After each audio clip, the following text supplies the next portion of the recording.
श्रीगुरुभ्यो नमः। हरिः ओम्। शारदा शारदाम्भोज वदना वदनाम्बुजे सर्वदा सर्वदास्माकं सन्निधिं सन्निधिं क्रियात्। श्रुतिस्मृतिपुराणानाम् आलयं करुणालयं Namami भगवत्पादशङ्करं लोकशङ्करम्।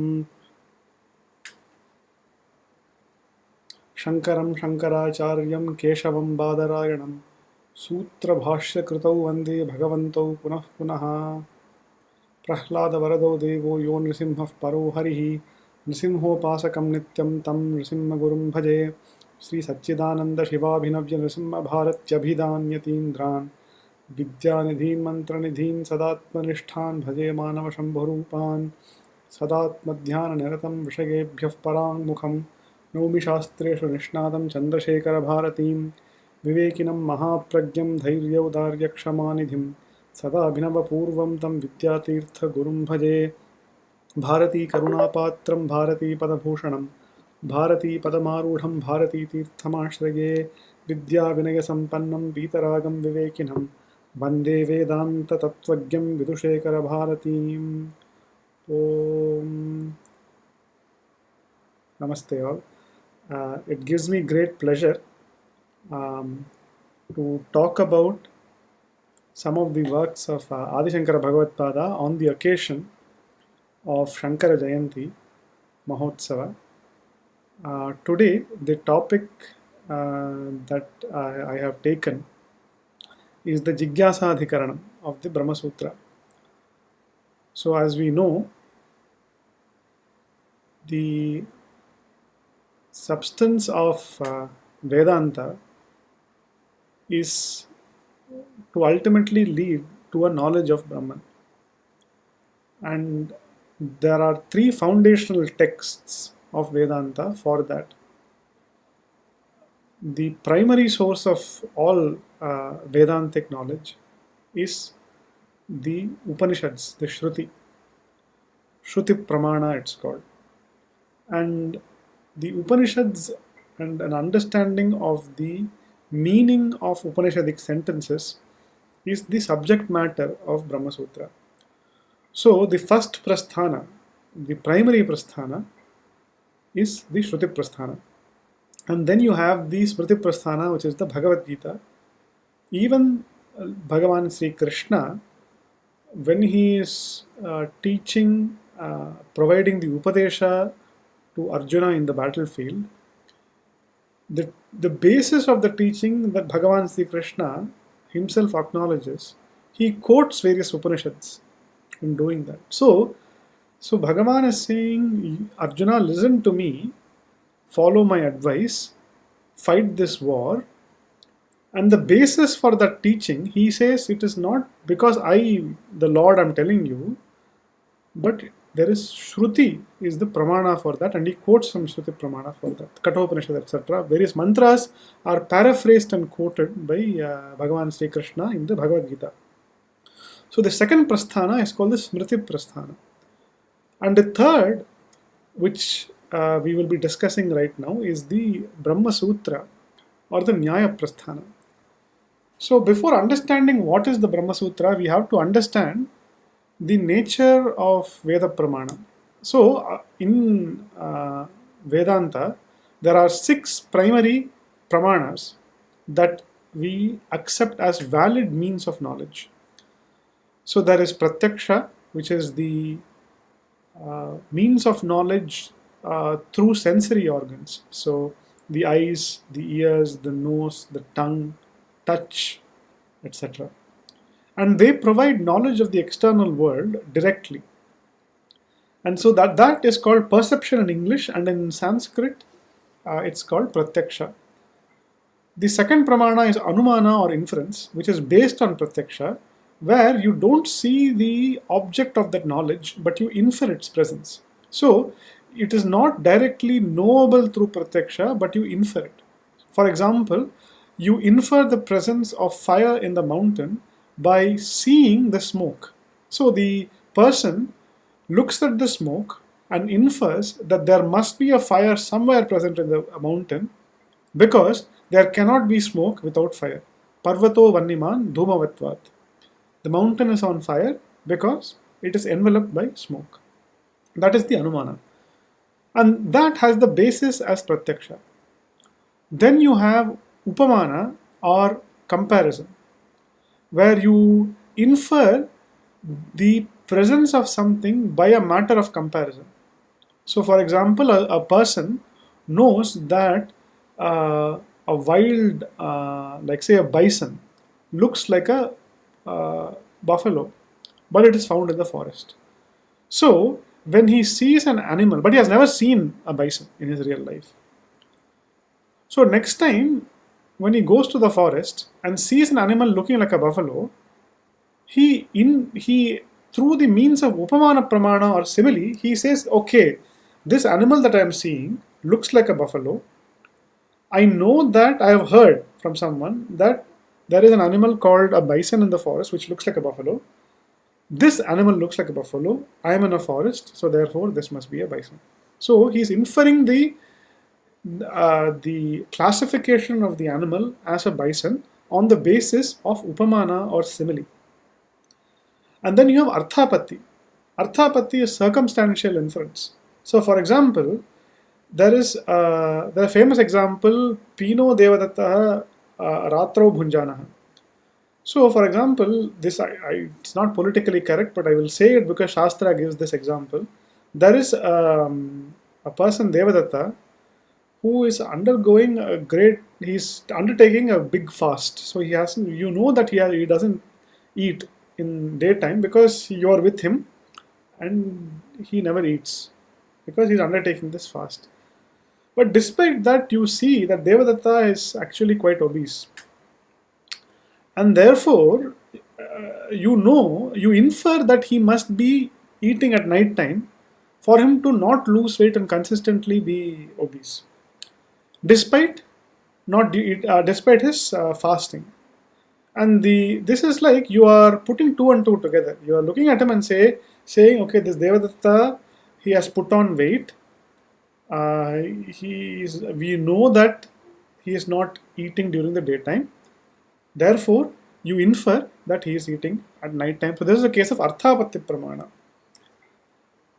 That is number 1, 2, 3, 4, fourth Pramana. Then the fifth one is Abhava or Anupalabdhi.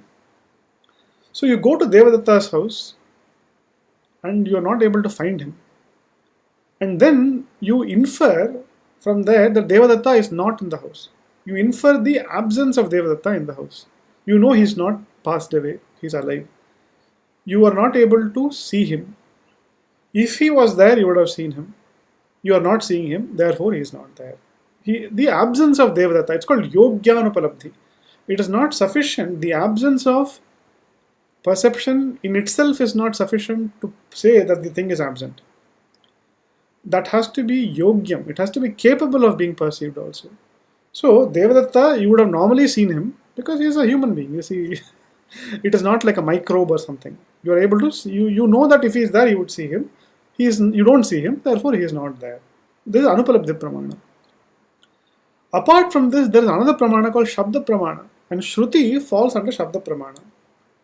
Now, any Pramana, according to us, has Swatah Pramanyam or intrinsic validity.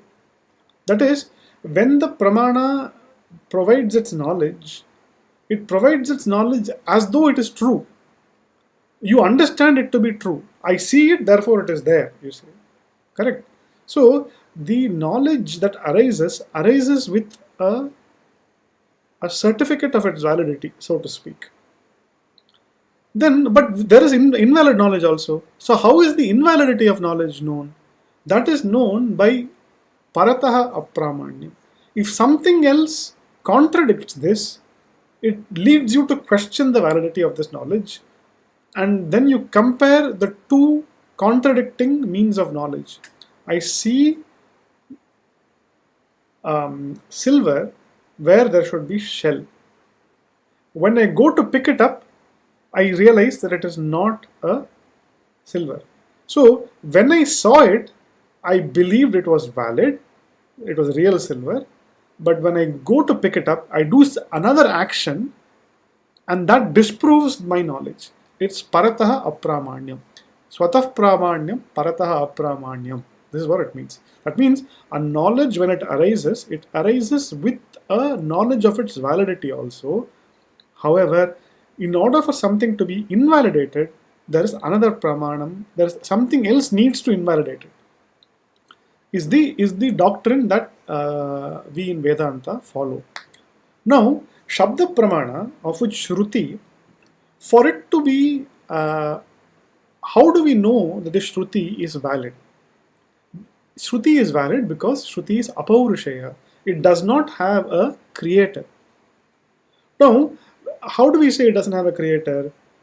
Whenever anybody is chanting the Vedic mantra, when we have learned the Vedic mantra, we have learned the Vedic mantra from our teacher. And our teacher has learned the Vedas from his teacher. And his teacher has learned it from his teacher, and so on and so forth. There was never an utterance of Veda which was not on the basis of a similar and like occurrence. This is the proof of its apaurushayatvam. There was never a time when the Veda was uttered and that utterance was not on the basis of a prior utterance of somebody else. Now, if you take, how is this different from a Paurushaya Vakyam, a sentence which is created by humanity? If you look at that, the difference comes in the fact that if you take like a Kavyam, let's take Itihasam like Ramayanam, for example. When I read the Ramayanam, when I chant the Ramayanam, my utterance is not something that I have independently created. I do it on the basis of a book. And that book, Ramayanam, was on the basis of some palm leaf manuscript. And that palm leaf manuscript was on the basis of some other palm leaf manuscript. And so on and so on and so forth, until the Valmiki manuscript. Valmiki, when he wrote, he did not base his writing on some other manuscript before him. He independently composed. So, that Ramayana Vakyam is a Paurushaya Vakyam because the first utterance of Ramayana was not on the basis of a like utterance before. But the Veda is not like that. There was never a first utterance of Veda which did not or which was not on the basis of some other like utterance before that. So what about Pralayam, you may ask? So during Pralayam, the earth itself was not there. So after Pralayam, the first utterance, that must be essentially like a Paurushaya Vakyam. It was not on the basis of a previous utterance. To this, our Shastrakartas say, no, even there, it is Brahma who has essentially given that mantras to the rishis. He inspired their intellects for them to manifest these mantras. He essentially conveyed them through telepathically, the Vedas telepathically. So how did Brahma get? Brahma got it from Ishvara himself. Yo Brahmanam vidadati purvam, yo vai vedamscha prahinoti tasmai. It says, you have the Upanishad itself saying it, that he who has transferred the Vedas to Brahma himself, tene Brahma hridaya adikavaye muhyanti yat surayah. The Srimad Bhagavatam also says, tene Brahma hridaya adikavi. So the adikavi Brahma, in his hridayam, Brahma, Ishvara transferred the Vedas. Okay, so the Ishvara is the creator then. So we may say, from there that becomes a Paurushaya Vakyam. So here, when we say Paurushayam or Apaurushayam, we don't mean Purusha in the human sense. We are not saying that Vedas have a divine origin and therefore they are Apaurushaya. We say Vedas don't have an origin at all. There is no time when there was no Vedas. That is the meaning of Apaurushaya. They were never created. Even Ishvara himself has not created. Because Dhata yatha purvam akalpayate. Ishvara essentially transfers the Veda to Brahma and in the same form as in the previous life. Now, why are we spending so much time on Apaurushayam, you may ask? No, the reason for this is in Shabda Pramana, the validity of a statement comes from the validity of the speaker. So when the speaker is valid, what he is saying is also valid. In the case of when you say speaker, we mean the creator of those words. In the case of the Vedas, there was no creator of the words, and therefore there is no basis to question its invalidity. So the parataha apramanyam dosha does not come to the Veda because there is no creator of the Vedas whose faults one could attribute to the Vedas. And therefore the Vedas are apaurushaya. Now this creates another problem though. Now in any paurushaya shabda pramana, to understand what the speaker is saying, if the words themselves are clear, you can understand it directly. However, if the words are not clear, you have to go back to the creator and ask the creator of those words and say, sir, what did you mean by this? I don't understand. What was your intent by saying this? Now, because the Vedas are apaurushayam, there is no creator to whom you can go and ask, sir, what did you mean by this? You cannot go to Bhagavan and say, Bhagavan, please tell me what did you intend by creating the Veda in this way. Bhagavan will say, I did not create the Veda. These are my natural, I have naturally recalled the Vedas from the previous birth and I have given it to you. So Bhagavan also is not the creator of the Vedas, and therefore there has to be some way to understand the cryptic Vedas. And for this you have the Mimamsa Shastra. So this is the reason why we went into a little bit of a detail into the apaurushayatvam of the Vedas. So, if you look at the Mimamsa Shastram's reason for its creation and its existence, is because of establishing the ground rules of ritual Vedic interpretation. Now, this can be either ritualistic or it can be spiritual. And therefore, this split between ritualistic interpretation and spiritual interpretation occurs in a split of the Veda itself into a Karma Kanda and a Jnana Kanda. So the Karma Kanda is the ritualistic portion, the Veda Purva Bhaga, for which there is a Purva Mimamsa Sutra composed by Jaimini Maharshi. And the Jnana Kanda comprising of the Upanishads, the Vedottara Bhaga, has an Uttara Mimamsa whose foundational text is the Brahmasutra. And the Brahmasutras were composed by Badarayana or Vedavyasa. They are the same person. Vedavyasa's another name is Badarayana. Now, the question then becomes is, what is the difference between Purva Mimamsa and Uttara Mimamsa? Uttara Mimamsa means Brahmasutra. Purva Mimamsa means the Jaimini Sutras composed by Bhagavan Jaimini. The Purva Mimamsa focuses on Dharma and Adharma. What is Dharma? What is Adharma? Dharma means Punya, Adharma means Papa. So therefore, the first sutra in the Purva Mimamsa starts off with Athato Dharma Jijnyasa. And what that means is, now therefore we are ready to commence an inquiry into Dharma.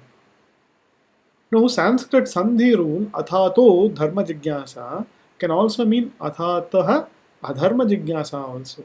Now we will also do an inquiry as to what is Adharma. So the purpose of Purva Mimamsa is to teach humanity what is the means to Dharma and what is the means to Adharma. What are the actions that we need to perform in order to earn Punya, and what are the actions we need to perform, we need to avoid, so that we can avoid Adharma or Papa. And that is the subject matter of the Jaiminian Sutras. Now, Badarayana has commenced upon the second portion of the Mimamsa, which is the Uttara Mimamsa, called the Brahmasutras. And the purpose of the Brahmasutras is using the tools of Mimamsa and applying the tools of Mimamsa towards analyzing Upanishadic sentences.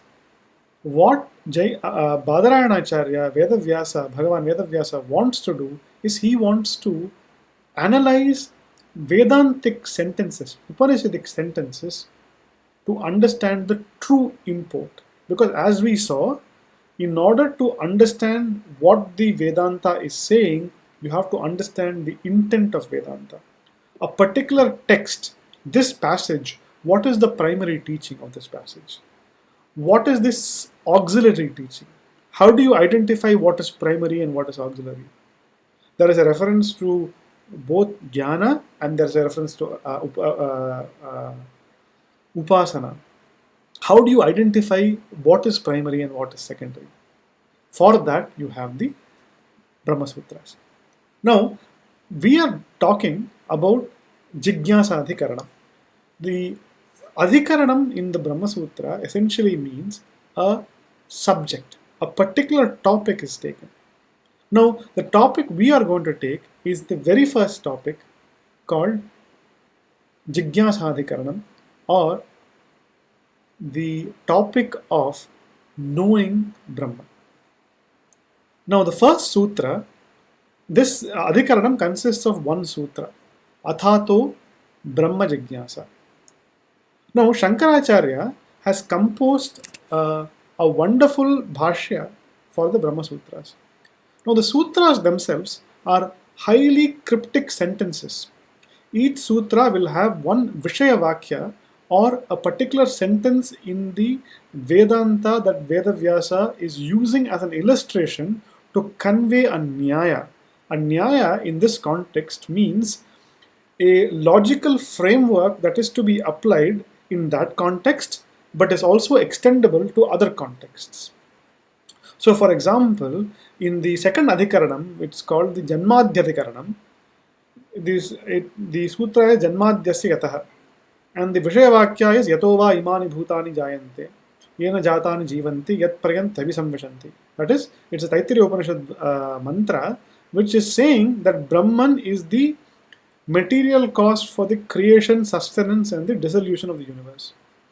Now, what Vedavyasa is using is using that particular lingam or that particular indicatory mark of being the material cause of creation, sustenance, and dissolution of the universe to identify the creator of that as Brahman. And therefore, that logical framework is used everywhere in the Upanishads. Wherever there is a reference to the material creation, sustenance, and dissolution of the universe, Bhagavan Vedavyasa is saying, understand that to be a reference to Brahman. It is Brahman that is the creator that is mentioned in all these places. So similarly, so each sutra has a Vishaya Vakya, and through the Vishaya Vakya, Bhagavan Vedavyasa is conveying a particular Nyaya or a logical framework for textual interpretation. Now, if you look at the sutra itself, it is a highly compressed form of conveying information, of conveying this knowledge. The number of words will be very, very, very limited. But through those limited words, a lot of meaning is packed and compressed and is to be conveyed. Now, during Bhagavan Shankaracharya's time, the Brahma Sutra was prevalent, but a lot of people could not understand the intent of what Vedavyasa had to say.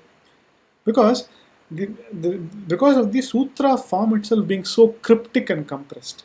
And the reason why it had to be cryptic and compressed was because during those times everything was memorized, was by knowledge was transmitted from Guru to Sishya through a means of memory. You would remember what the Guru was taught and you would commit it to memory, and then you would pass it on to the next generation. So the Brahma Sutras were an aid memoir for Vedanta Shastra. That is, the Guru would convey that information in a short way. It's like a lecture notes, it's like shorthand. You would write this stuff in shorthand so that you will be able to quickly grasp what the teacher is saying, and then you would remember this, and when you are teaching, you would use these as a basis. Now, at that point, at Shankaracharya's time, what had happened was that knowledge that was embedded in the Brahma Sutras was not many people could understand, because the it required a person of Shankaracharya's intellect to be able to expand upon the highly compressed Brahma Sutras. And we will see this right now, in this first Janmadhyadhikaranam, Jijnyasa Adhikaranam, the first Adhikaranam, we will see how Shankaracharya expands on the sutra. The sutra that we are talking about is Athato Brahma Jijnyasa. That's all. 3 words. Atha, Ataha, Brahma Jijnyasa. Atha means now. Ataha means therefore. Brahma Jijnyasa means an inquiry into Brahman. Now, therefore, an inquiry into Brahman. Now, if you look at this, Shankaracharya sets off on commenting on the Brahma Sutra, the first sutra. He doesn't immediately start off by commenting on Athato Brahma Jijnyasa. He starts off by commenting, by writing an introduction to the Brahma Sutra, a really profound introduction to the Brahma Sutra called Adhyasa Bhashyam. Adhyasa Bhashyam means the commentary on the erroneous superimposition. Adhyasa means erroneous superimposition. Bhashya means commentary. Now, if the first sutra is Athato Brahma Jijnyasa, why did Shankaracharya start off commenting on Adhyasa? There is no word called Adhyasa in the first sutra. So why did Shankaracharya, and the concept of Adhyasa also is not apparent from now, therefore, an inquiry into Brahman. How is that connected to Adhyasa? Why did Shankaracharya start off on his magnum opus? This is the greatest of Shankaracharya's works, widely accepted, Brahma Sutra Bhashya. Why did he choose with Yushpad Asmad Pratyaya Gocharayoho Vishaya Vishayanoho Tamah Prakashavad Viruddha Swabhavayoho Itaretara Bhavanapapratto Siddhayam? Like this, he started the teaching of Adhyasa. Now, you can understand how Shankaracharya unpacks the meaning of the sutra through the Adhyasa Bhashya. See, the word Brahma Jijnyasa means an desire for Brahman. Desire for the knowledge of Brahman. I beg your pardon. Jijnyasa means Jnatum Ichha. The desire to know. The desire to know what? Brahman. Brahma Jijnyasa, the desire to know Brahman. So Sutrakara is saying, now we are commencing upon a desire to know Brahman. But how do you commence upon a desire? You cannot enforce someone to say you must desire to know Brahman. You cannot. You cannot desire to know anything. Desire is not something that you can enforce upon somebody else. Either one has it or one doesn't have it. So, what the Sutrakara therefore is intending with that is the Lakshyartha, or the intended implied meaning through that is Brahma Vichara. Now we must commence upon an inquiry into Brahman, is what the Sutrakara is intending. Now, if the Sutrakara was intending, let's commence an inquiry into Brahman, why didn't he say Athato Brahma Vicharaha? Why did he say Athato Brahma Jijnyasa? Now, Shankaracharya is looking at the word Brahma Jijnyasa very carefully, and he extracts the intent of the Acharya from this, or the Vedavyasa from this. What he is saying is, Jijnyasa means Jnatum Ichha, a desire to know. So, what this means is, if the intent of the Sutrakara was to say Brahma Vicharaha, but he used the word Brahma Jijnyasa, that means he wants to say that an inquiry into Brahman will satisfy the desire to know Brahman. That means the inquiry into Brahman produces the knowledge of Brahman, which satisfies the desire. So, when you desire something, the attainment of that thing satisfies the desire. Here, it is a desire to know. Know what? Know Brahman. Desire to know Brahman. Therefore, by knowing Brahman, my desire is satisfied. So, to convey that, the Sutrakara is saying Brahma Jijnyasa. There is a cause-effect relationship between the knowledge of Brahman being the effect and the inquiry into Brahman. But what is the purpose? Any work, when you commence, there has to be some purpose given to that. That applies to Shastra also. This is called Anubandha Chatushtayam. There are 4 things that any Shastra Karta, a creator of a Shastra, has to satisfy. He has to state who is the Adhikari, who is the qualified candidate. He has to state what is the Vishaya, what is the subject matter. He has to say what is the Prayojanam, the benefit of commencing a study of this Shastra. Finally, he has to say what is the Sambandha. How is the Prayojanam attained by the Adhikari studying the Vishaya? That is these 4 aspects have to be conveyed by any Shastrakarta when starting on. These 4 aspects are conveyed by the first sutra. How? The Sutrakara is saying Brahma Jijnyasa. One has to desire the knowledge of Brahman. Why? By knowing Brahman, one attains some Prayojanam. What is that Prayojanam? The Prayojanam here is moksha, liberation. So the Sutrakara is saying, by doing Brahma Vichara, you will attain liberation. What is this liberation? Liberation is samsara nivritti, the end of samsara. Liberation from what? Liberation from samsara. Correct? You are freeing yourself from what? You are freeing yourself from bondage, from bandha. And the bandha is what in this case? The bandha here is samsara. So samsara nivritti is the prayojanam. Moksham or samsara nivritti is the prayojanam, the benefit of studying this Vedanta. Now, the Sutrakara wants to say, by Brahma Vichara, there is samsara nivritti.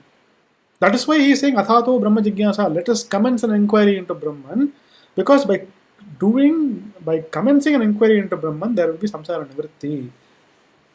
Now, if he wanted to say that there was like some other steps to be followed after knowledge, he wouldn't use the word Jijnyasa. So, for example, like when we are studying about Punya and Papa, merely studying about Punya and Papa will not give us the phalam. We have to do the particular yajna for us to get the Punya phalam.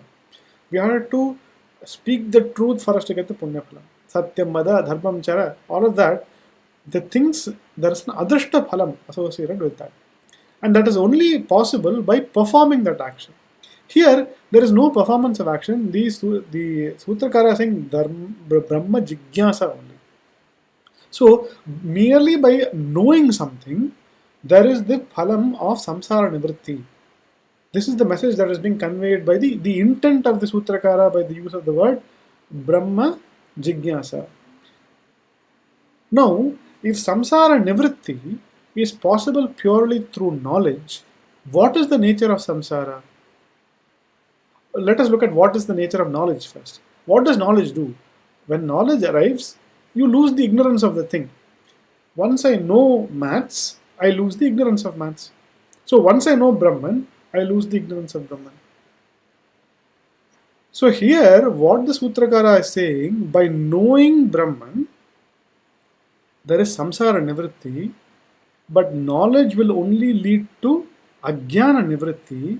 So samsara must be of the nature of ajnana, must be a product of ajnana, must be a erroneous superimposition because of Brahma ajnana. That is the meaning that is being conveyed. Because one has the ignorance of Brahman, there is samsara. Once one has the knowledge of Brahman, there is samsara nivritti. That means what? Samsara is a product of that ajnana. It's an ajnana karya, and that ajnana karya is what? Adhyasa. That is the erroneous superimposition. The samsara is an erroneous superimposition, and that samsara will have a nivritti, a cessation upon the knowledge of Brahman. That knowledge of Brahman will only arrive through Brahma Vichara, and all of this meaning is packed by the one word Brahma Jijnyasa. So Shankaracharya has opened up the meaning of the word to identify the heart of Vedavyasa, the intent of Vedavyasa, and said, and that is why he has commenced upon this profound introductory bhashya called the Adhyasa Bhashya. Because he has identified what the true intent of the teacher Vedavyasa, Bhagavan Vedavyasa was, through the words of the Brahma Jijnyasa. And so the entirety of Shankara Bhashyam, the beauty of Shankara Bhashyam, is in identifying the true intent of Bhagavan Vedavyasa. And we will see that in just this first sutra itself. So now we understand why Shankaracharya chose to commence upon the inquiry of Brahman with a commentary on Adhyasa, because he has identified the true intent of Vedavyasa by the use of the words Athato Brahma Jijnyasa. Now, if you look at the each of the words Atha, Ataha, and Brahma Jijnyasa. Let's look at the first word Atha. Now, the word Atha normally means something following something. It means now. So, for example, Yoga Shastra, Vyakarana, all of that start with the word Atha. It means after this, we are going to do this Yoga Shastram. After this, we are going to do Vyakaranam. After this, we are going to commence an inquiry of Dharma. But what is this after what? No, this is not to indicate that this is we are now about to begin something. So, Shankaracharya says, Na adhikararthaha. The purpose of this is not to say that we are indicating a beginning. Because if you look at the sutra, it says Athato Brahma Jijnyasa. So, Brahma Jijnyasa is a desire for knowing. So, the desire for knowing cannot be begun. So, that is not something that can be commenced here. So, the meaning cannot be adhikara, meaning it is a beginning. Now, if you look at the who is the adhikari of this Brahma Vichara, that is what is being indicated by the word Atha. So, if you now there are various meanings of this word Atha. How this indicates the adhikari, we'll come and look at it. Now, Shankaracharya says this cannot. Another meaning can be auspiciousness. So, the word Atha, like the pranava, is an indicatory mark of auspiciousness. It says Mangalam. That's the meaning. But if you look at the sentence Athato Brahma Jijnyasa, it can't be Mangalam Ataha Brahma Jijnyasa, because the sentence will not have a syntactical connection. That samanvaya will not be there. He says Mangalasya cha vakyarthe samanvaya bhava. It is not possible for the meaning Mangalam to be attributed to the word Atha. Now, the word Mangalam can mean, the word Atha can mean Mangalam, can mean auspiciousness. But it is not just auspiciousness that is being meant here. Because it is quite right, for before starting any task, to invoke auspiciousness for the completion of the task is very, very natural. It's called Mangalacharanam. That happens in all the Shastra. So the meaning of auspiciousness is not the problem here. It is the Vakyartham. The sentence meaning will be lost if we say take Mangalam alone to be the meaning. Now, even if the word Atha means something else, Shankaracharya says, merely by hearing it, the benefit of auspiciousness will certainly accrue. So there has to be something else that is happening before. Now, what is this something else that is happening before? So therefore, the Atha word cannot mean beginning. It cannot mean just auspiciousness, but it can mean after something. So what is this after something? That must be examined and revealed. He says, Sati cha anantaryarthatve yatha dharma jijnyasa purvavrittam vedadhyanam niyamena apekshate evam brahma jijnyasa api yat purvavrittam niyamena apekshate tad vaktavyam.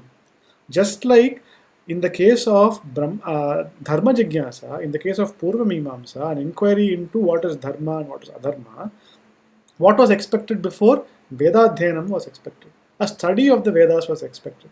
So once you have studied the Vedas, now you can inquire into the meaning of Vedas and then understand what is dharma and what is adharma. Similarly, when you say athato Brahma Jijnyasa, what is this after something, after which you can commence an inquiry into Brahman? That must be said. Now, if you say it is adhyayana, that adhyayana is common to both Dharma Jijnyasa and Brahma Jijnyasa. Adhyayana means what? A study of the Vedas is common, that is commonly required. So, what is the necessity to start a new Shastra using the word atha? Because that requirement has already been satisfied when you have studied the Purva Mimamsa. If you say no, if you must have first done a study of the Purva Mimamsa, only then are you eligible to study Uttara Mimamsa. Shankaracharya says no. No, we would have normally thought first we should do Purva Mimamsa study. After Purva Mimamsa study, we should do Brahma Mimamsa study. That is study of Brahman. Shankaracharya says no. Dharma Jijnyasayaha pragapi adhita Vedantasya Brahma Jijnyasopapattehe. He says, even before one has studied Purva Mimamsa, it is possible for one to desire knowing Brahman. Because if you have studied the Vedanta, if one has done Veda Dhyanam, there the word Brahma keeps coming. Brahma vida apnoti param tadesha bhyukta satyam jnanam anantam brahma. When one does the Veda Dhyayana of the Taittiriya Upanishad, one encounters the word Brahma many times. Anando brahme divyajanat anandadhyeva kalvimani bhuta nijayante. All of these are Upanishadic mantras which have the word Brahma in it. So when you have heard and studied the Upanishads, you will naturally, it is possible for you to get a doubt, what is this Brahman? Why is the Upanishad talking about Brahma Vijijnyasasva, inquire into Brahman? The Taittiriya Upanishad is saying. Why should I inquire into Brahman? What is the benefit of that? One will get that doubt. And so therefore, the desire to know Brahman can happen even if one has not studied the Purva Mimamsa, because while studying the Vedanta itself and doing Veda Dhyana itself, the word Brahma keeps coming many, many times in all the Upanishads. There is a word of Bhuma, there is Brahma, there is Tat, there is Tvam. All of that words are there. Aham Brahmasmi. All these Mahavakyas one hears. Tattvamasi, Aham Brahmasmi, Prajnanam Brahma. All of these words are there. Right? So, by hearing these words, by studying these words itself, one can get a doubt or one can get the desire to know Brahman without possessing the knowledge of Purva Mimamsa. So therefore Shankaracharya says, Dharma Jijnyasayaha pragapi adhita Vedantasya Brahma Jijnyasopapattehe. It is possible for one to want to commence an inquiry into Brahman. So therefore, as the opponent alleged, it is not a case of doing first you have to do karma vichara, and then that karma vichara you will lead to only then you can do a Brahma vichara. There is no such rule like that. No. So what is this thing? Shankaracharya says this is the sadhana chatushtaya sampatti, the qualifications for the adhikari. That is what is being mentioned by the word atha. So, Vedanta says that in order for you to commence into a study of Brahman, a study of the Upanishads, an inquiry of Brahman, you need to have a purified mind. Because, as we saw in the study of the word Brahma Jijnyasa, it is the knowledge of Brahman that conveys, that leads to samsara nivritti. So the means to moksha is jnana or knowledge. And therefore, in order to have knowledge, one needs to have a refined instrument with which one can gain that knowledge. And what is the instrument? The intellect is the instrument here. The intellect that is the instrument here needs to be purified. And that purification is called Chitta Shuddhi. And the Chitta Shuddhi is of four kinds. It is, as Shankaracharya says, Nitya Nitya Vastu Vivekaha, Viveka, Ihamutrartha Bhoga Viragaha, Vairagya, Shamadhi Sadhana Sampat, Mumukshutva. We'll look into each of these. Now, the Nitya Nitya Vastu Viveka actually means Satya Satya Vastu Viveka. That is, Viveka means a discriminating intellect to be able to differentiate the real from the unreal. What is real? In Vedanta, Brahma alone is real. The Paramartha Satyam, the absolute reality, which is unchanging in all periods of time, is Brahman and Brahman alone. And whatever is changing is not real. So this world that we are seeing, which is subject to change, the results of karma phala, this physical body, this mind, this intellect, everything else, every single object of experience is not real. And why is it not real? Because it is subject to change. That which changes will eventually cease to exist. That which has a birth will definitely have a death. Ado ante cha yannasti vartamane cha tattatha. This is the Gaudapada Karika. Gaudapada Acharya, who is the Paramaguru of Shankaracharya, says in this Karika that which has a beginning. That means before it was born, it did not exist. And that which has an end, which means after it dies, it doesn't exist. Vartamane cha tattatha. If something did not exist before and something that will not exist after, that does not exist in the present. In all three periods of time, it doesn't exist. Just like the silver that appears in the place of a shell, just like the snake that appears in the place of a rope, when it appears real, but once you have the right knowledge, you know that there was no silver, there was no snake in all three periods of time. It's not that before knowledge it existed and after knowledge it ceases to exist. No. Even while appearing, it doesn't exist. And this world is like that. And the ability to identify the real in the unreal. What is the real aspect of this world? What is the unreal aspect of this world? To be the intellect to discriminate between the two is what is known as Viveka. That is the first of the Sadhana Chatushtaya Sampatti, that is a necessary qualification present in a candidate in order for him to be able to commence an inquiry into Brahman. Nitya Nitya Vastu Viveka. Second is Ihamutrartha Bhoga Viraga. So what does this mean? Iha means in this world. Amutra means in Swargaloka, in that world. Both in this world and in that world, Artha Bhoga Viraga. That is, Artha means Phalam.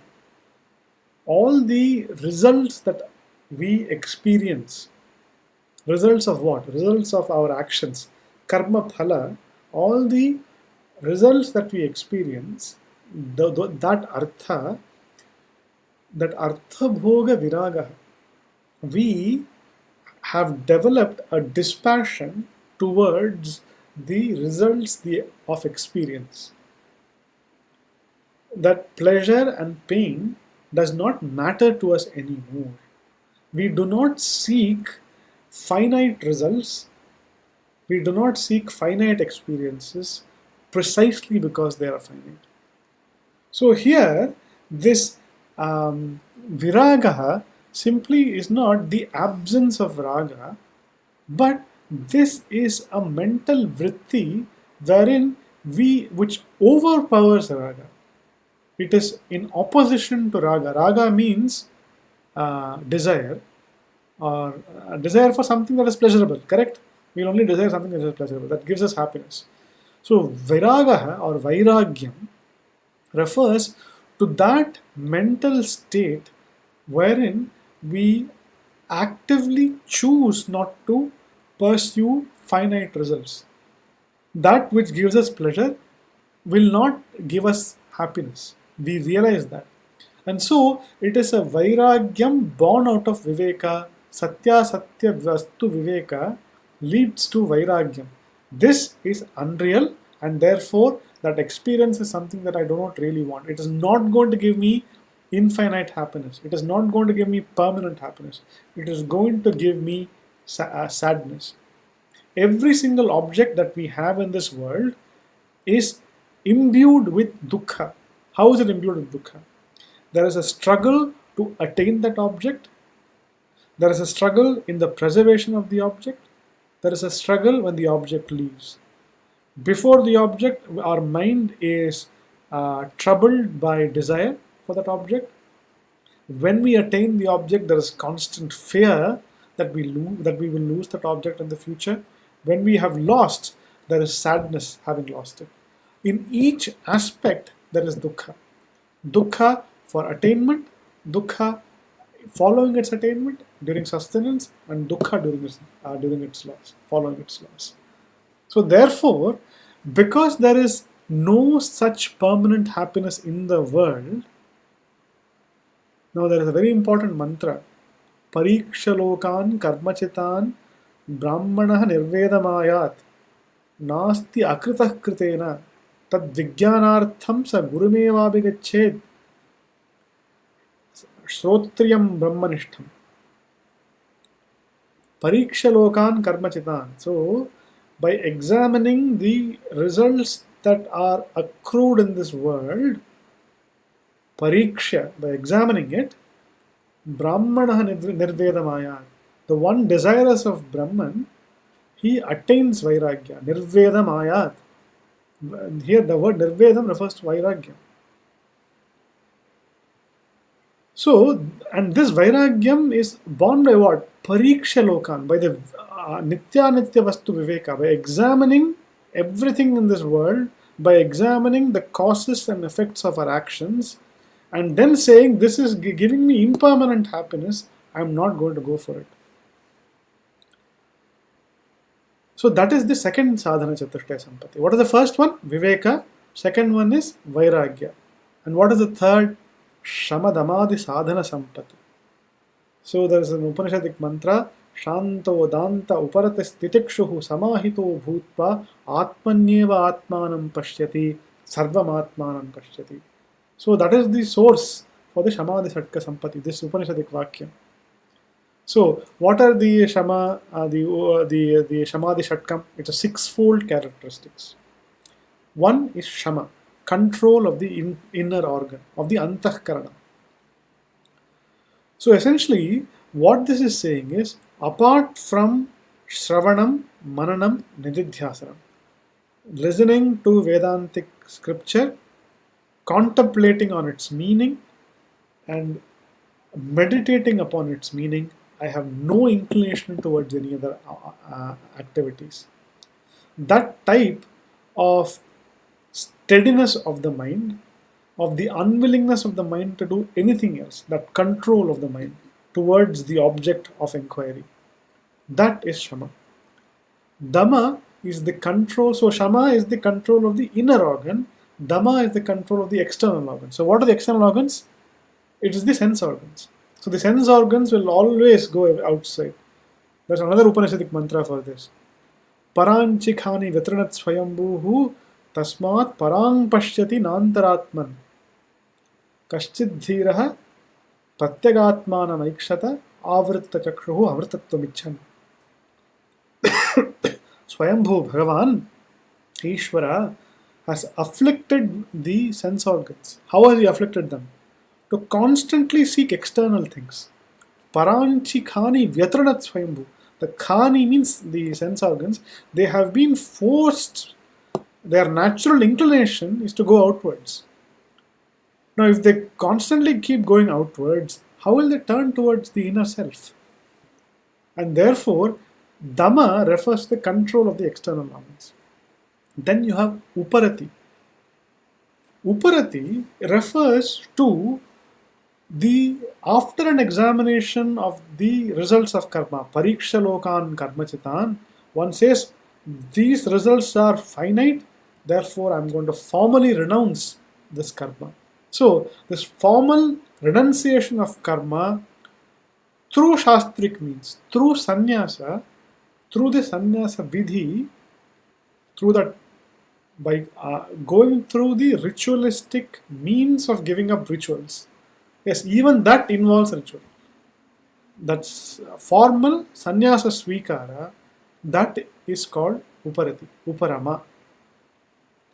So then one can conduct an inquiry of Brahman, perform Shravanam, Mananam, Nididhyasanam without external obligations, without the obligations of a Grihastha, without the obligations of a Brahmachari, without the obligations of a Vanaprastha-shrami.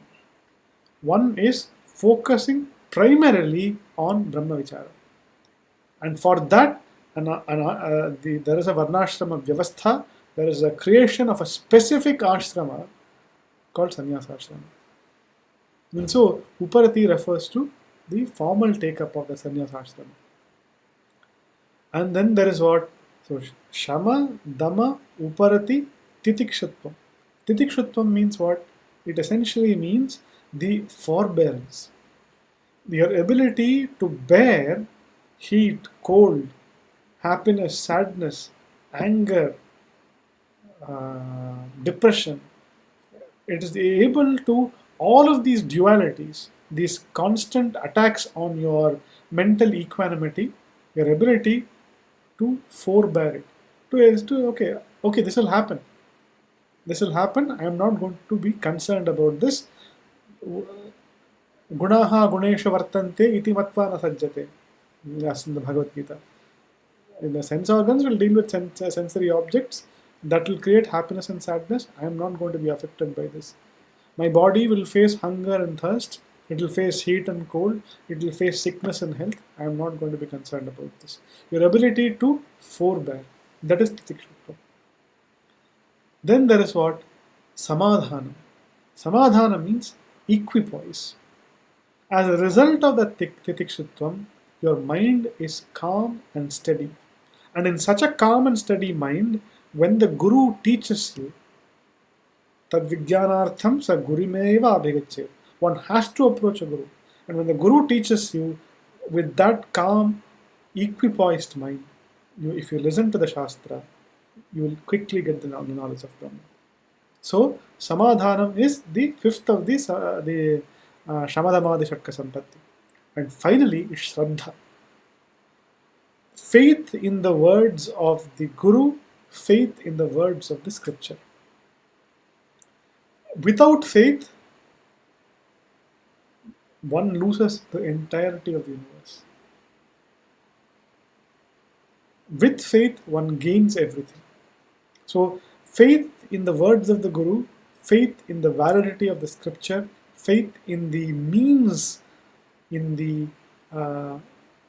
teachings of the Guru and the scripture is what is fundamentally important. This is called Shraddha. So, Shama, Dama, Uparati, Titikshu, Samadhanam, and then Shraddha. 6. So, all of these 6 mental disciplines, each of this is a discipline. One has to cultivate even Shraddha. It is not something that one just gets. One has to cultivate that Shraddha. When somebody is challenging the validity of the scripture, one has to apply the intellect to be able to defend that scripture. When the Guru is saying, perform this action, one should perform that action without thinking twice. Because the Guru has our own best interests at heart. That is Shraddha. Without questioning. There's a story for Kumarala Bhatta. Kumarala Bhatta, he wanted to understand the Buddhist religion. So that he can, the Buddhists were attacking the validity of the Vedas. And Kumarala Bhatta wanted to defend Buddhist, Vedas from the attack of the Buddhists. To do that, he wanted to understand the Buddhist religion. So he went to a Buddhist monastery to learn Buddhism. But as a Vedic Pandit, the Buddhists would not have taught him. So he pretended to be a Buddhist. And so he was listening, and he started learning Buddhism from a Buddha Vihara. At one point in time, the Buddhist teacher started abusing the Vedas, started criticizing the Vedas terribly. And how much ever he tried, Kumara Bhatta could not control his tears and sadness at somebody criticizing the Vedas like this. So he started weeping. And the Buddhist teacher saw that and he realized that this person is a Vedic scholar. He is a believer of the Vedas, and therefore they said, we are going to punish you, and the punishment was punishment by death. They are going to cast him from the mountain, throw him down from the mountain as punishment for deceiving the Buddhist teacher. So he was tied up and it was taken to the top of the mountain. Kumara Bhatta was unflustered. He said, if the Vedas are true, nothing will happen to me. You can throw me from the mountain. And they threw him from the mountain. Miraculously, Kumara Bhatta survived. Miraculously, Kumara Bhatta survived being thrown from a mountain. And when he fell, there was only one injury he had. He had an injury to his eye. He lost one eye in that fall. And he felt really bad. He said, what is this? I said, the Vedas will protect me. I have survived, yes, but I've got this injury in the eye. Why is this? I had so much Shraddha in the Vedas. And then there was a voice from the heavens. It said, if you had said, the Vedas are true and therefore nothing will happen to me, not even a scratch, not even a hair on you would have been harmed. You would not have got a single scratch. But you said, if the Vedas were true, nothing will happen to me. That very statement itself betrays a slight lack of Shraddha, and to indicate that you have got a small hurt to your eye. Everything else you have survived, your life is safe, but that small lack of Shraddha is the cause for this. So that is the level of Shraddha that is expected. The absolute firm conviction that what the Vedas are saying, what the teacher is saying, what the Sampradaya is saying is absolutely valid. That firm conviction is something that we all have to develop. So, Shama, Dama, Uparati, Titikshu, Samadhanam, Shraddha, these are the mental disciplines that we have to develop, called Shamadhi Shatkam, the sixfold mental disciplines. And what is the fourth? So there were four we said. No? We said sadhana. So there are two things you have to be careful: sadhana chatushtayam and samadhi shatkam. Sadhana chatushtayam means viveka, vairagya, samadhi shatkam, and mumukshutvam. And then samadhi shatkam is a part of the sadhana chatushtayam. Okay, so those are two different things. So what is the final one? Mumukshutvam. Mumukshutvam means an intense desire for liberation, an intense desire for escaping from the punarapi jananam, punarapi maranam, this non-ending cycle of birth and death. That is called the mumukshutva. Now, as a story in the Upanishads again, Brihadaranyaka Upanishad, Yajnavalkya is the hero of the Brihadaranyaka Upanishad. He is the central character. He is the main teacher. So Yajnavalkya, there are three primary incidents that take place with Yajnavalkya in the Brihadaranyaka. One is the Yajnavalkya Janaka Samvada, the teaching of Yajnavalkya to King Janaka. Second is the debate of Yajnavalkya with Gargi and the others. There is a confluence of Brahmavadins, debaters of Brahman in King Janaka's court, and Yajnavalkya defeats all the other Brahmavadins and establishes the real teaching. That is the second. And the third is the Yajnavalkya Maitreyi Samvada. So the first is the teaching between a guru and a king. Second is a debate. And the third is a teaching from a guru to his wife. So Yajnavalkya teaches Maitreyi his wife. And there the mumukshutvam is conveyed very beautifully. Maitreyi, so essentially, Yagyavalkya says, okay, I'm going to step out of the house, I'm going to take up Vidvat Sannyasa. I have done whatever I needed to do, I have fulfilled my obligations. Now I'm going to spend my time contemplating on Brahman and Brahman alone without any other distractions. So I'm going to take up Vidvat Sannyasa, I'm going to step out of the house. Before stepping out of the house, I'm going to divide the property into two. I'm going to give it to the first wife and the second wife. So Maitreya is the second wife. So she asks, oh, okay, thank you for the property, but will that make me immortal? Will that money make me permanently happy? He says no. There is no hope for immortality. There is no hope for liberation through wealth. Don't even expect it. To which he says, Yenaham namritasyam kimaham tena kuryam. If I'm not going to attain immortality through all this wealth, what am I going to do with it? So all I want is liberation. Apart from moksha, I want nothing else. I'm not interested in anything else. So, Yagyavalkya, please teach me. And so, hearing the level of intellectual maturity that she had, Yagyavalkya decides to teach Maitreyi. So, this is the mumukshutvam that is indicated. And so, the word atha refers to viveka, vairagya, shamadhi sadhanam, and mumukshutvam. So, these are the fourfold qualifications that are required, and that is what is indicated by the word atha. Now that you have the fourfold qualifications, commence an inquiry into Brahman. That is the intent of Vedavyasa. And Bhagavan Shankaracharya is beautifully bringing out that meaning. Now, the next word ataha, therefore. Now, whenever the word therefore occurs, you have to say is why? There must be some reason for that therefore. So, this inquiry into Brahman is being commenced therefore, because of something. What is that? And Shankaracharya is saying the word ataha is to answer a particular doubt. What is the doubt? Now we had said nitya vastu viveka, iha mutrartha bhoga viragaha, etc. Now, this viveka and vairagya are an impossibility. That is the doubt. They can never be attained. Why? Because the Veda itself says that certain types of karma phala are nitya. Akshayam hi havai chaturmasya yajinaha sukrutam bhavati.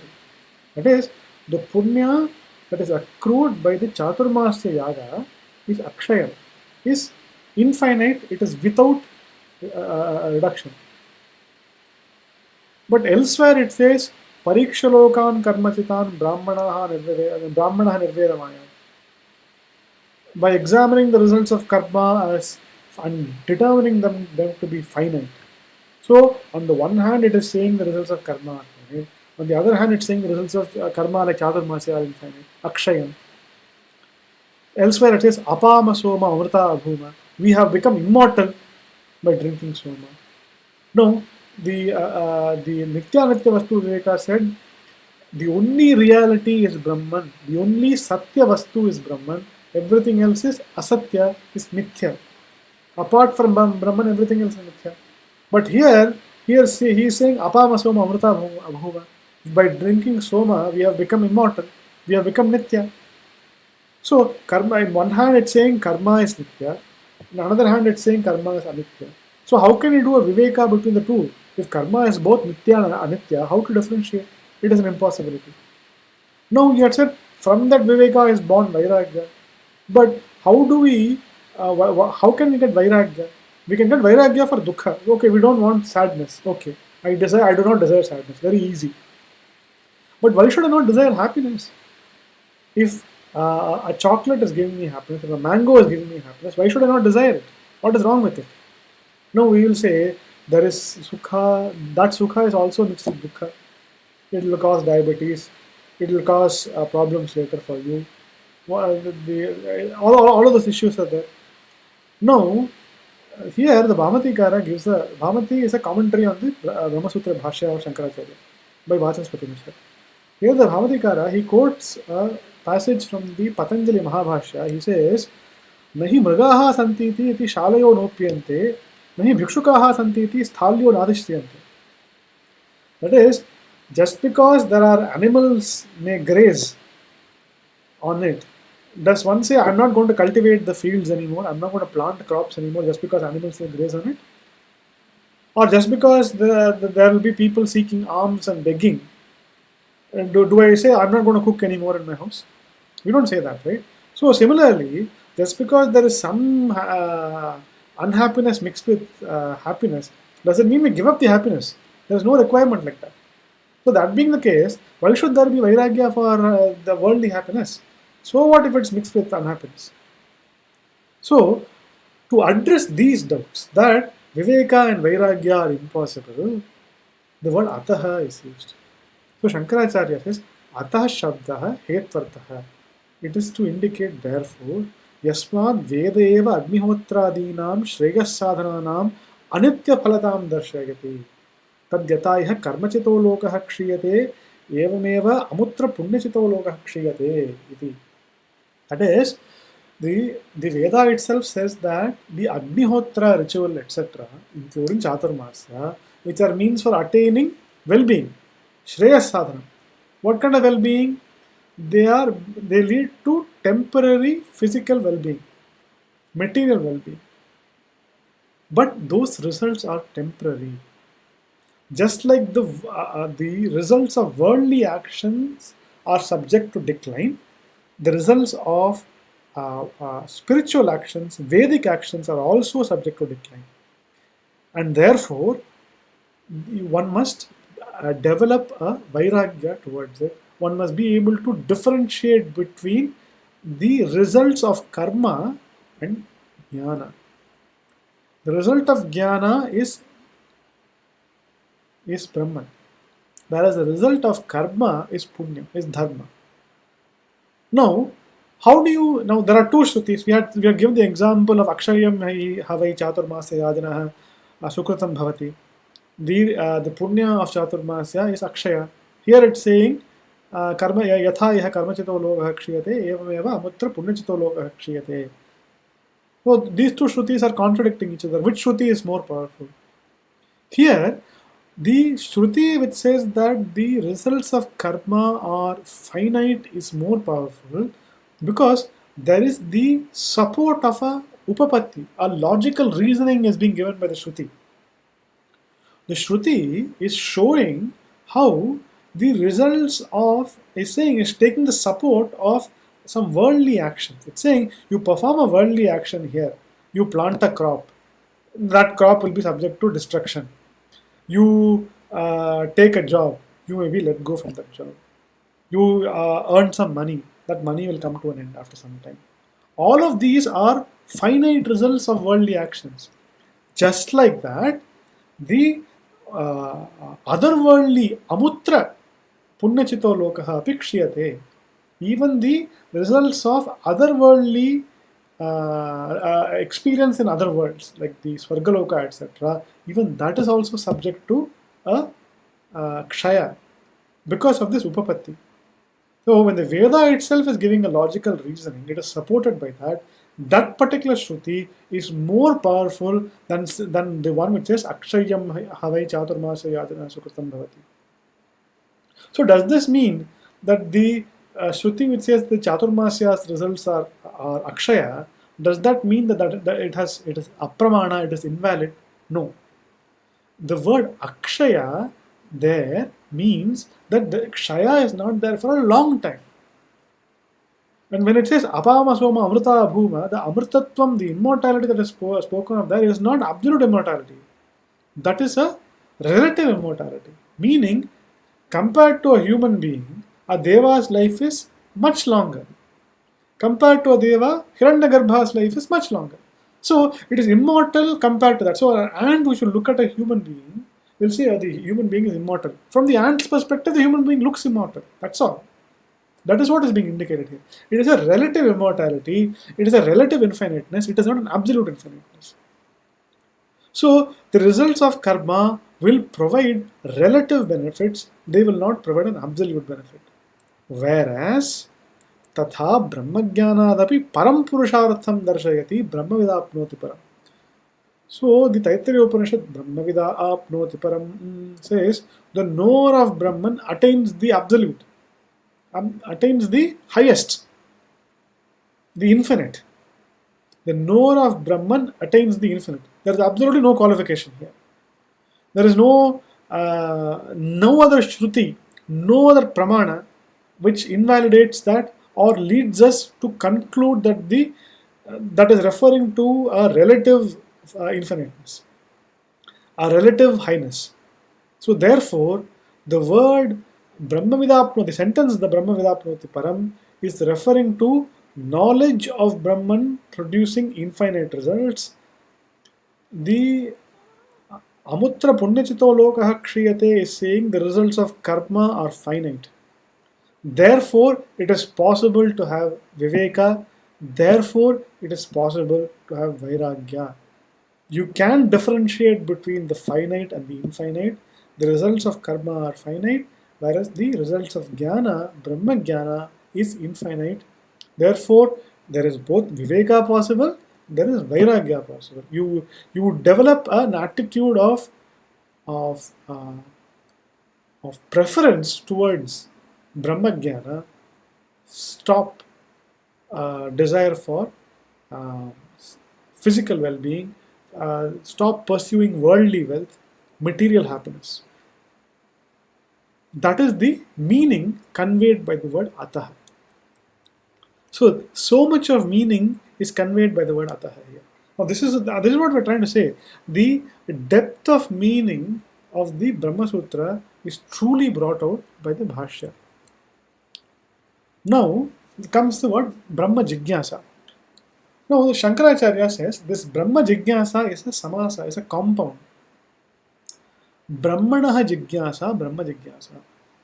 Now the Vishaya Vakya here is Tad Vijijnyasasva Tad Brahmeti.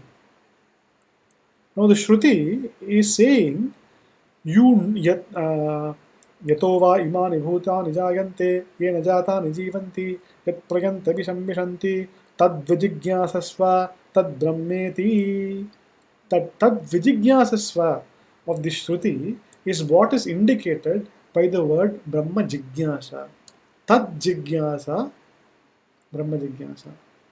Now, what kind of a Jijnyasa it is? It is a knowledge of, a desire of the knowledge of Brahman. Now, this is a Karmani Shashti.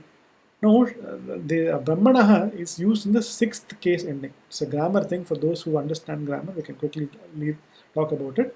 For those that are not very familiar with grammar, we can try to follow as much as possible. So, the Brahmanaha word is in the Shashti Vibhakti. Now, Shashti Vibhakti can be of a Karaka Shashti or Sambandhe Shashti to indicate a relationship, or it can indicate a Karaka.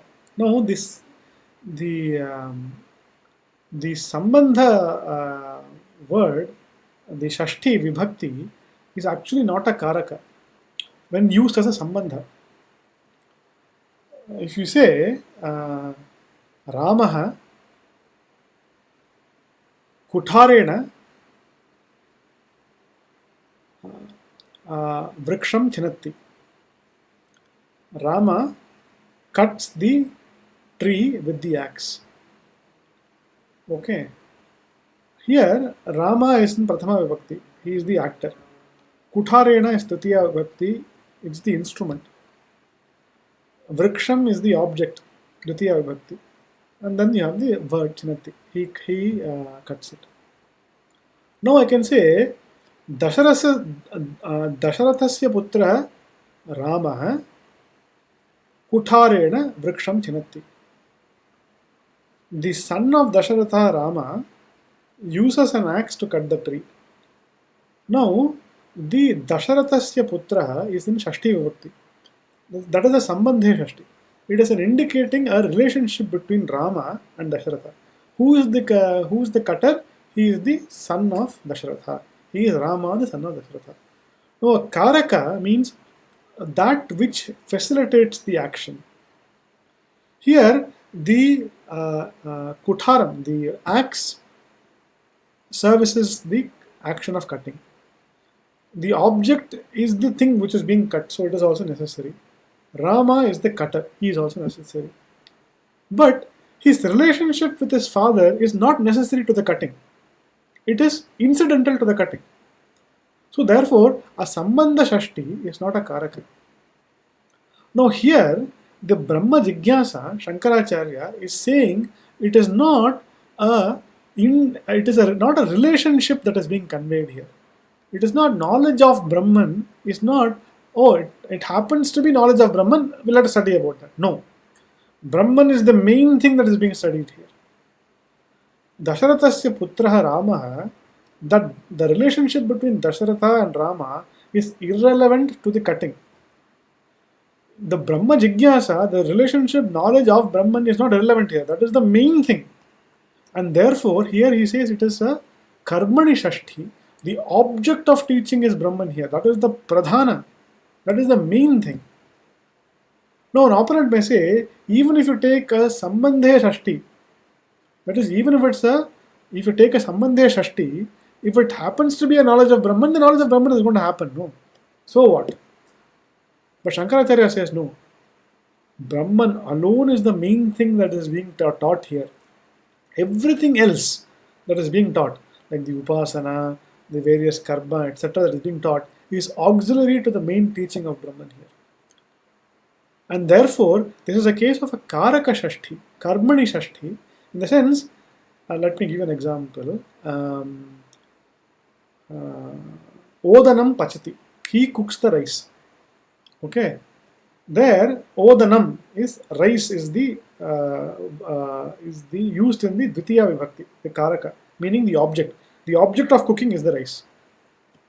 But if it is a kridanta padam, you can also use it as the karma karaka will end up being a shashti, meaning odanasya pakam karoti. So when using karoti, odanasya pakam karoti, you say. He is doing the cooking of the rice. So here, odanasya pakam, odanasya is in shashti vibhakti, but it is not a sambandhe shashti. It is a karmani shashti. The cooking of the rice. Similarly, Brahmana Jijnyasa is not, he is learning something and he'll also learn about Brahman. No. Brahman is the main thing that is being taught. So when you say Jijnyasa, the natural question is Kim Jijnyasa? Brahma Jijnyasa. Brahma is to be known. And therefore, when you know, in order to know Brahman, there may be other auxiliaries taught. Upasana, etc. may be taught for Chitta Shuddhi, Chitta Ekagrita, etc. But the main object of the teaching here is Brahman, and therefore this is a case of Karmani Shashti, not Sheshe Shashti or Sambandhe Shashti. Now, and the Shruti also is what it is saying, Tad Vijijnyasasva, Tad Brahmeti. Inquire into that. That Tad Vijijnyasasva is used in Dvitiya Vibhakti. Now the Sutra has to follow the Shruti. The Sutra is not an independent Pramana. The Sutra is based on the Shruti. So therefore, the interpretation of the Sutra also has to follow what the Shruti is saying. And that is why it is saying, Tad Vijijnyasasva, Tad Brahmeti. There it is in Dvitiya Vibhakti, Tad Vijijnyasasva. Know that. Similarly, Brahma Jijnyasa is Brahmana Jijnyasa, that here it is Karmani Shashti, where the second case ending Shashti is used in a Karaka sense, in a Dvitiya Vibhakti sense, Karmani sense. To use the object of knowledge here is Brahman. The object of inquiry is Brahman. And here, he then interprets the word Jijnyasa. What is Jijnyasa? Jijnyasa means Jnatumichha Jijnyasa. The desire to know Brahman is Jijnyasa. And here Shankaracharya makes a very profound statement. Avagati paryantam jnanam sanvachyayaha ichhayaha karma phalavishayatvad ichhayaha. He says, the object of the word Jijnyasa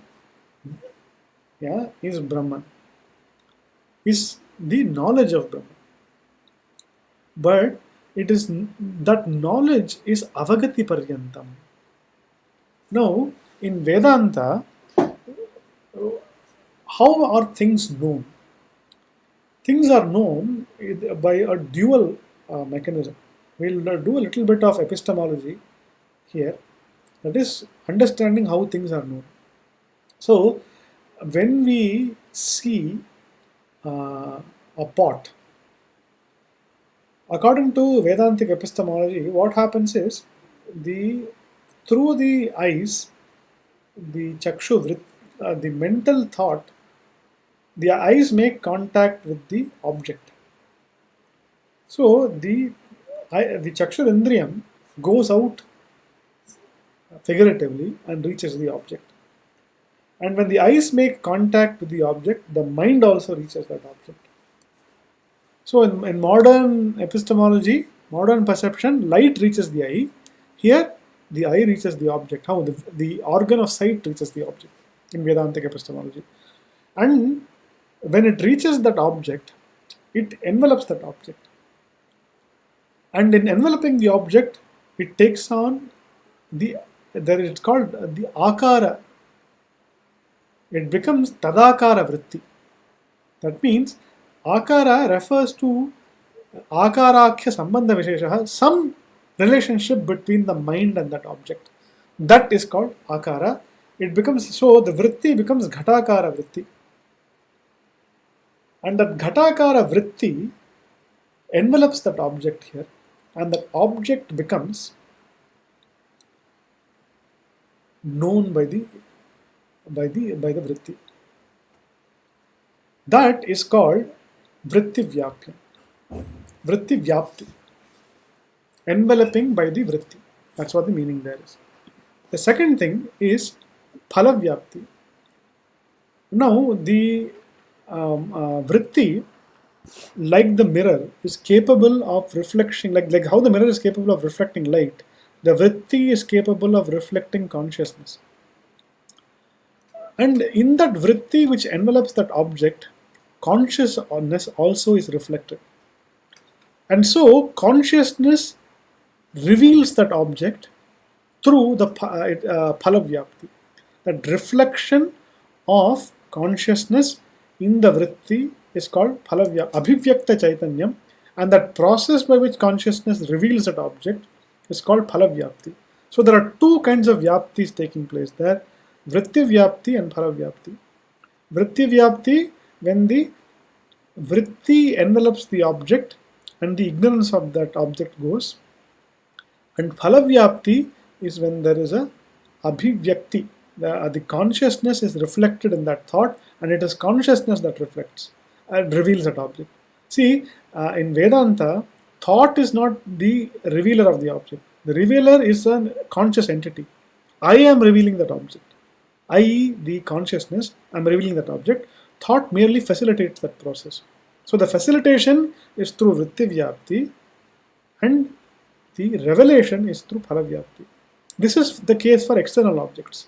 Now, in the case for Vedanta, Brahma Jnana, here the Brahma Jnana, there is vritti vyapti takes place. So when you hear Vedanta, that Shabda Jnana, the Shabda creates Shabda Jnana, and through that vritti one comes to know Brahman.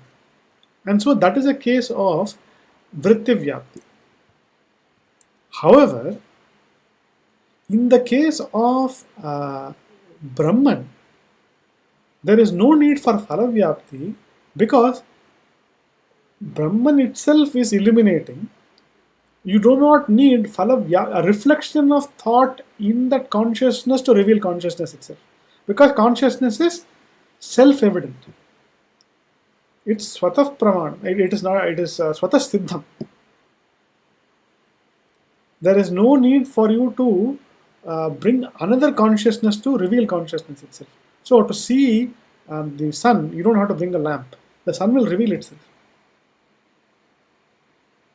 Similarly, when the vritti You get vritti vyapti through the Vedanta Shabda Shravanam. There is no need for the reflection in that consciousness to reveal consciousness. Consciousness itself will reveal. So, to show both this, avagati paryantam jnanam sanvachayaha ichhayaha karma. So, the word jnanam refers to the vritti vyapti, and the avagati refers to phala vyapti. It refers to not phala vyapti, it refers to phala, which is consciousness itself. So the object of knowledge, object of desire here is a knowledge. What kind of knowledge? It is both the vritti vyapti and the avagati, which is consciousness becoming manifest. See, right now, if consciousness is completely self-revealing, meaning there is no need to reveal it, it is always self-evident, why do we not realize it right away? What is the necessity for Shastra? It is because there is ignorance. Ignorance obscures consciousness. So the purpose of Shastra is to remove that ignorance. Ajnana nivritti is the purpose of Shastra. And that Ajnana nivritti happens through vritti vyapti.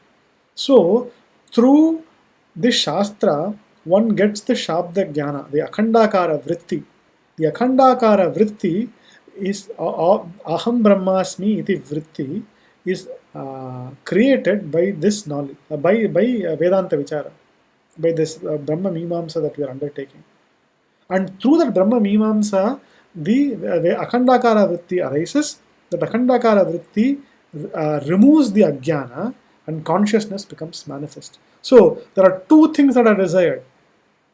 The Jijnyasa means Gyatum Ichha, no? The San Pratyaya in the Gya Dhatu, Jijnyasa, the San Pratyaya, San suffix, refers to desire. Desire for what? Desire for the Akhandakara vritti, the vritti vyapti, but also for the Abhivyakta Chaitanyam. That is consciousness which has become manifest, which has become clearer as a result of the removal of ignorance. Just like a pot has obscured a lamp. The pot is covering the lamp, it's obscured it. When the pot is removed, the lamp automatically becomes manifest. Right? It automatically becomes clear. You see it when the pot is removed. Similarly, the Akhandakara vritti removes the ignorance, and there is the automatic manifestation of consciousness.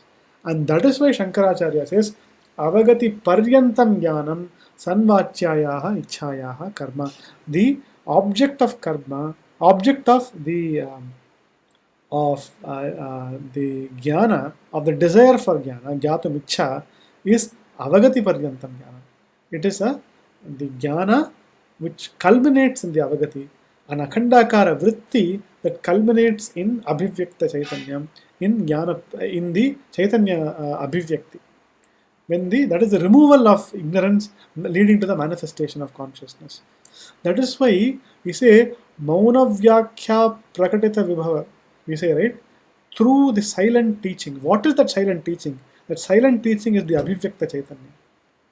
So, the teaching removes all words. It removes all erroneous notions. It removes even itself. And all that remains is that consciousness. And that Avagati Paryantam Jnanam is the reason why we are commencing upon this inquiry into Brahman.